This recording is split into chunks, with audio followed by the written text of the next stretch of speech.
एक बार की बात है, एक संत महापुरुष श्री जगन्नाथ जी के समक्ष कथा कह रहे थे। कथा इतनी मधुर, रसपूर्ण और भाव विभोर थी कि बड़ी संख्या में श्रद्धालु एकत्र हो गए।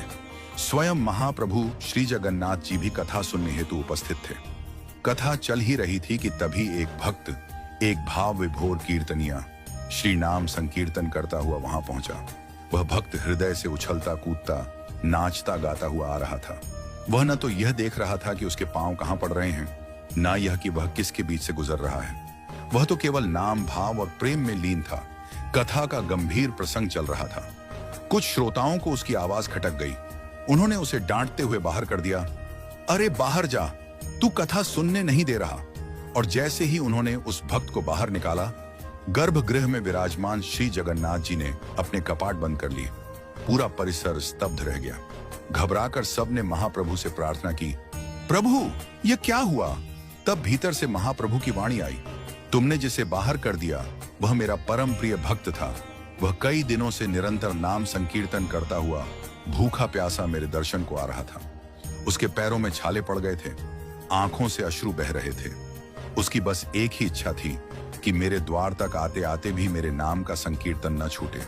वह अंतिम क्षण था जब वह मुझे देखकर मुझ में विलीन होने ही वाला था, और तुमने उसे बाहर कर दिया।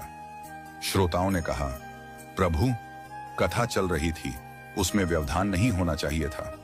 तब महाप्रभु बोले, कथा तुम मुझे ही सुना रहे थे ना, तो कथा बाहर जाकर करो। मैं यहाँ केवल कीर्तन सुनना चाहता हूँ। कथा जहाँ होती है मैं वहां उपस्थित हो जाता हूँ, पर यहाँ कौन किस भाव से आया है ये मैं भली भांति जानता हूँ। इसलिए किसी को रोकने, भगाने या स्थान देने का अधिकार तुम्हें नहीं है। महाप्रभु आगे बोले, मंदिर में पुजारी जो भी करते हैं वह मेरी आज्ञा मानकर समझो।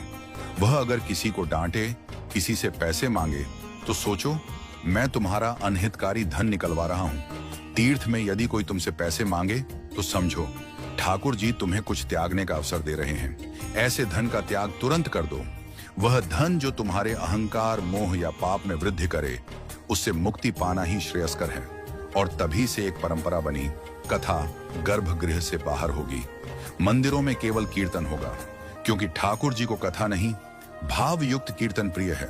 महाप्रभु सदा भुजाएं पसारे खड़े रहते हैं, जैसे कीर्तन की मुद्रा में। उनका मन कीर्तन में ही रमण करता है। शास्त्रों में वर्णन है, जो भाव में डूबकर कीर्तन करता है वह स्वयं को पवित्र करता है और पूरे विश्व को भी। आप सोचते होंगे कि महाप्रभु स्वयं कीर्तन में नाचते हैं, पर सच ये है कि जब हम हरे कृष्ण कहते हैं तो ठाकुर जी हमारा नाम लेते हैं। जो उनका नाम